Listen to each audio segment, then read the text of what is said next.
جب حضرت امام حسین اور دوسرے آیان و انصار کو شہید کر دیا گیا تو ان کے سر نیزوں کی نوک پہ چڑھا دیے گئے۔ حضرت امام حسین کا کٹا ہوا سر اور باقی 71 افراد کے کٹے ہوئے سر نیزوں کی نوک پہ، اور 10 سواروں کو ابن سعد نے کہا کہ ان کو رون دو، اور گھوڑوں کی ٹاپوں تلے حضرت امام حسین رضی اللہ تعالیٰ عنہ اور ان کے آوان و انصار کو جو ہے وہ روندا گیا، حتیٰ کہ ان کی استخوان مبارک، ان کی ہڈیاں بھی چور چور ہو گئی۔ روننے سے قبل ان کا لباس اتار لیا، ان کے کپڑے اتار لیے گئے۔ اللہ اکبر، کیسی دردناک گھڑیاں تھیں۔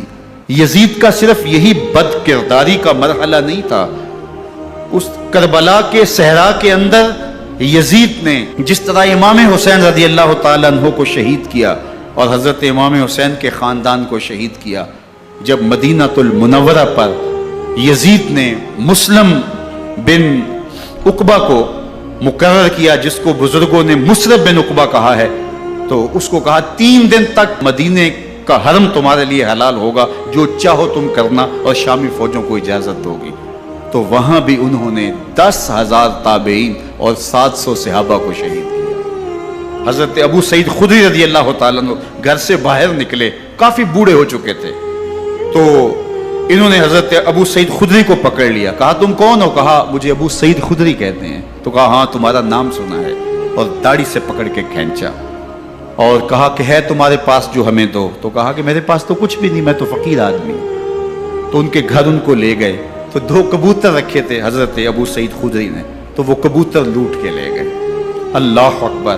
حضرت ابن سنان رضی اللہ تعالیٰ عنہ کو، جو حضور کے علم بردار تھے فتح مکہ کے دن، ان کو ستو پہلے پلائے اور پھر ان کی گردن کاٹی گئی، اور کہا یہ ہے وہ ستو جو تم زندگی میں آخری بار پیو گے۔ ایک گھر میں داخل ہوئی شامی فوج، تو ایک خاتون کے ابھی ابھی بچہ پیدا ہوا تھا، اور قابلہ نے، دائیا نے وہ بچہ ماں کی چھاتی پہ لٹایا، اور وہ ماں کا پہلا دودھ پی رہا تھا۔ تو یہ جا کے کہنے لگے نکالو تمہارے پاس جو کچھ ہے۔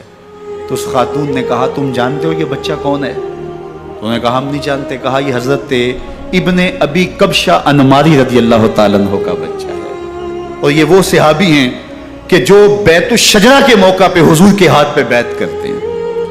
انہوں نے اس چیز کا لحاظ نہ کیا کہ جو کچھ ہے وہ ہمیں دو، ورنہ تیرے بچے کو نہیں چھوڑیں گے۔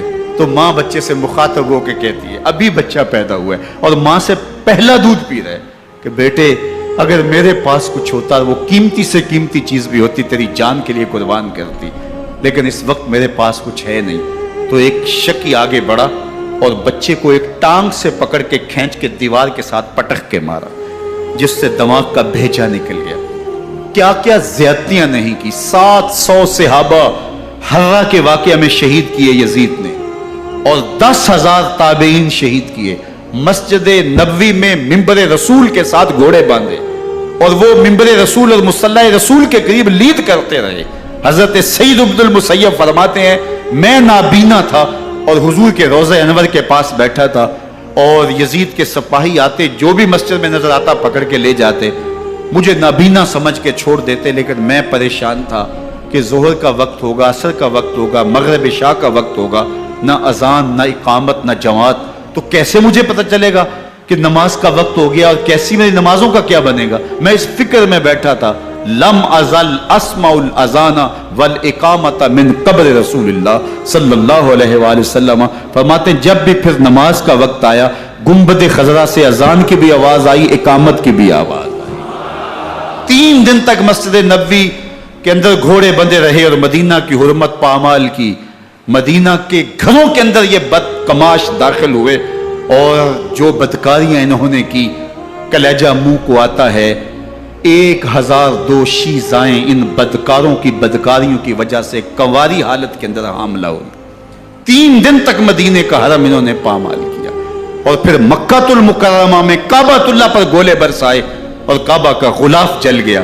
وہ تو یزید مر گیا، اور حضرت عبداللہ ابن زبیر رضی اللہ تعالیٰ عنہ نے اپنی خلافت کا اعلان کیا۔ یزید کے یہ کرتوت تھے، ادھر اہل مدینہ کو ستایا، ادھر اہل مکہ کو ستایا، اور رسول اللہ صلی اللہ علیہ وسلم کے خانوادے کی بے حرمتی اور توہین کی۔ نہ صرف انہیں قتل کیا گیا، ان کی لاشوں پہ گھوڑے دوڑائے۔ ابن سعد اور شمر جو ہے وہ خیموں میں داخل ہوا اور مخدرات اسلام کی چادریں چھیننے کی کوشش کی۔ حضرت زینب سلام اللہ علیہ نے مخاطب ہو کے کہا، ہمارے چہرے کے رکھوالے چلے گئے ہیں، ظالم تو خیال نہیں کرتا ہم رسول اللہ کی بیٹیاں ہیں۔ حضرت شہربانو، حضرت زین العابدین اور حضرت زینب سلام اللہ علیہ، ان تینوں کو ایک اونٹ پہ باندھا گیا اور باقی اونٹوں پہ باقی سادات کو، حضور کی شہزادیوں کو باندھا گیا، رسیوں میں جکڑا گیا اور اونٹوں پہ باندھ کر کے کوفے کی جانب آگے آگے شہیدوں کے سر چل رہے ہیں اور پیچھے یہ قافلہ چل رہا ہے۔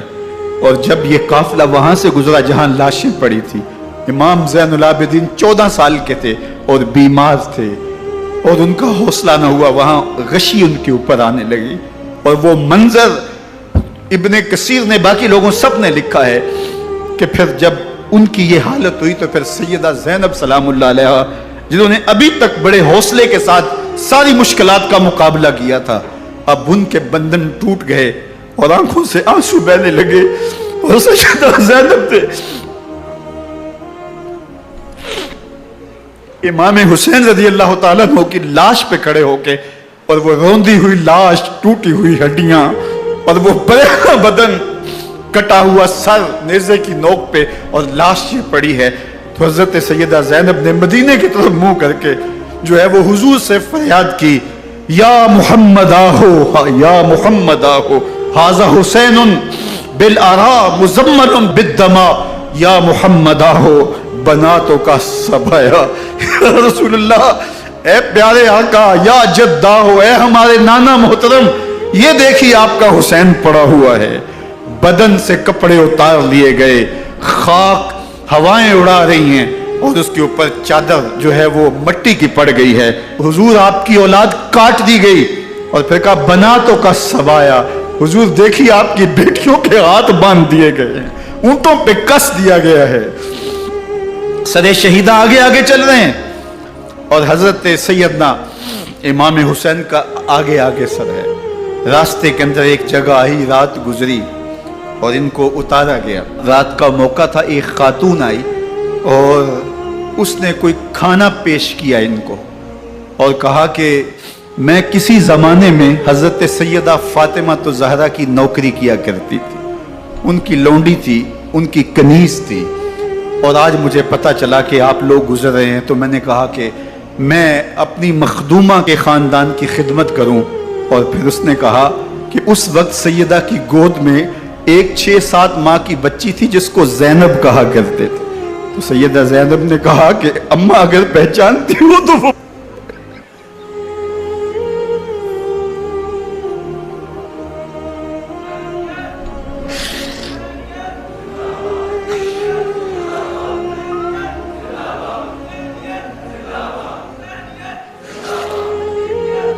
یہ تاراج اور لٹا ہوا کارواں پھر وہاں سے کوفے میں کیسے پہنچا، اور کوفے کے اندر سیدہ زینب سلام اللہ علیہ نے وہ یزید کے دربار میں، ابن زیاد کے دربار میں وہ جرأت آمیز جو باتیں کہیں، اللہ اکبر، زینب کی زبان میں علی کی خطابت بول رہی تھی اور پھر دشمن اور دوست سارے رونے لگے، اور وہ کیا دل گداز منظر تھے۔ اور پھر یہ سروں کا قافلہ اور سادات کرام کا مشکیں کسی ہوئی ہیں اور اونٹوں پہ باندھے ہوئے، ان کو وہاں سے پھر قادسیہ اور قادسیہ سے پھر دمشق یزید کے دربار میں پہنچایا گیا، اور وہاں سے یہ لٹے ہوئے خانمہ برباد تاراج لوگ مدینہ المنورہ میں کیسے پہنچے اور اہل مدینہ نے کیسے استقبال کیا، اور وہ منظر کتنا دل گداز تھا جب اہل مدینہ زینب سے پوچھتے تھے زینب حسین کہاں ہے؟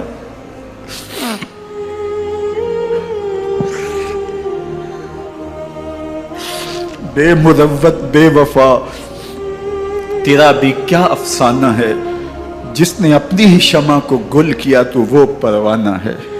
اپنے پیغمبر کے شہزادوں کو اور اپنے پیغمبر کی شہزادیوں کو جو دکھ اس امت نے دیے، یہ کائنات کی ایک انوکھی داستان ہے۔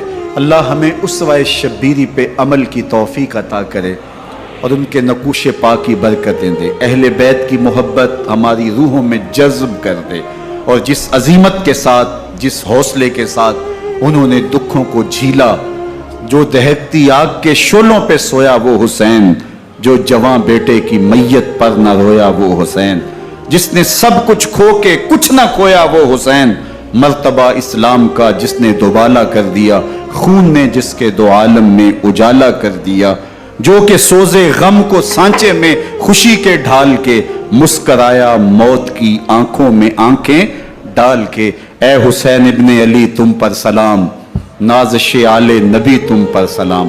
ذرا میرے ساتھ یہ پڑھ لیجئے، اے حسین ابن علی تم پر سلام، نازش آل نبی تم پر سلام، تم پہ لاکھوں رحمتیں لاکھوں سلام، اے شہیدان محبت کے امام، لالا گوں لالا بدن لالا کفن، اے چمن اندر چمن، زندگی ہی زندگی تیری حیات، اے حیات اندر حیات، افتخار ملت بیضا ہے تو، رب کعبہ کی قسم یکتا ہے تو، فخر کا دل میں دریچہ باز کرنا چاہیے، جن کا تو آقا ہے ان کو ناز کرنا چاہیے۔ وآخر دعوانا ان الحمدللہ۔